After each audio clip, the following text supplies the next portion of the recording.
Federal government begins 40% revenue deduction from universities. 40% deduction.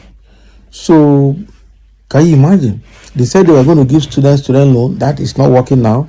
Meanwhile, universities have gone ahead to increase their school fees by almost 100 or 200%.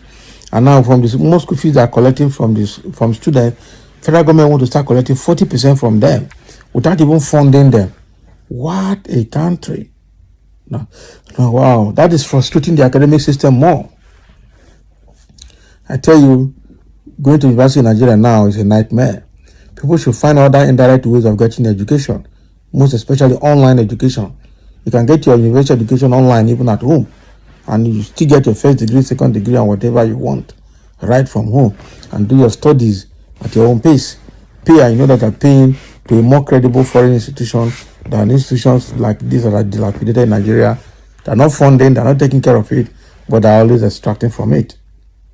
The federal government has commenced the implementation of an automatic 40% deduction of internally generated revenues of the federal universities and other partially funded institutions across the country.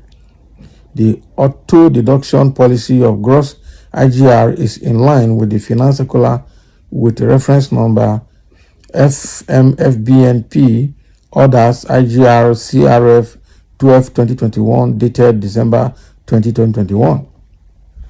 The circular limits the annual budgetary expenditure from IGR of the partially funded federal government.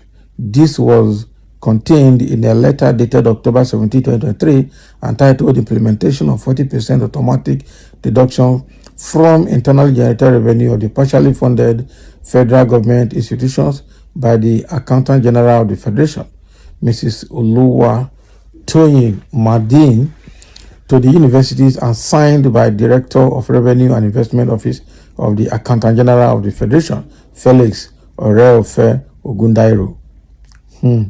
The letter referred to universities' vice chancellors was assented to by the Minister of Finance, Wale Edo.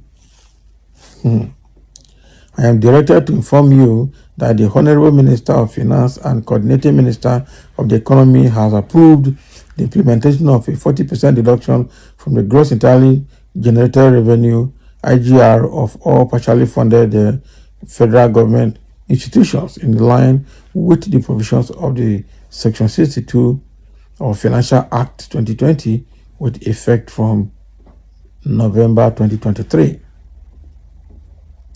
Agencies, parastatals do not more than 50% of their gross IGR, and the remittance of 100% of the remaining 50% sent to the sub-recurrent account.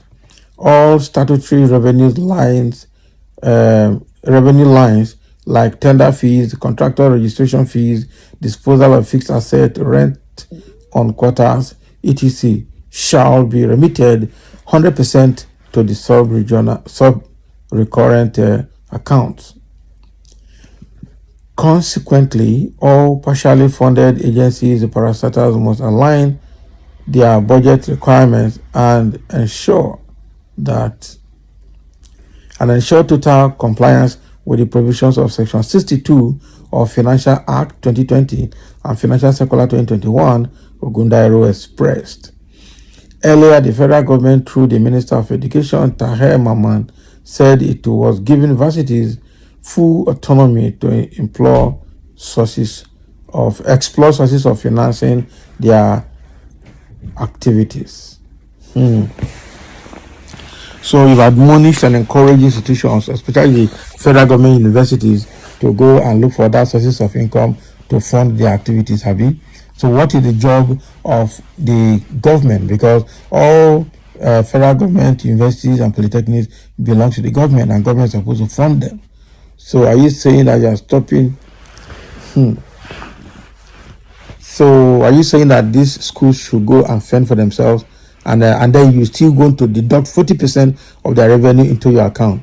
Is that a way of killing university? They're going to make universities very difficult for vice chancellors, and the what they call dean of faculties to manage the university senate or the all of them are going to find it difficult to manage the federal government universities now. So the next thing what's going to happen is that people will start running out of those federal government universities and polytechnics and colleges of education. They will start running out of them now. Wow. Is that how government is going to manage all these things? It's a very bad situation. Somebody say mad people. Not be smart, real mad people. How can you make an announcement that you're going to give student loan? And all the universities, because of that, increased their school fees and all of that cost. Now the student loan is not forthcoming. Meanwhile, the students that just resumed this September are faced with the high school fees. How are they going to pay? The economy is grounded, nothing is working. How are they going to pay? As if that is not enough, you want to start collecting 40% of the revenue from those institutions. Are you not grounding them? You are, of course. Wow. Nigeria is not a place to go to school again. I am pretty sure of this. Nigeria is not a country again for school. Someone said to be borrowed by students as education loans, hide and seek game.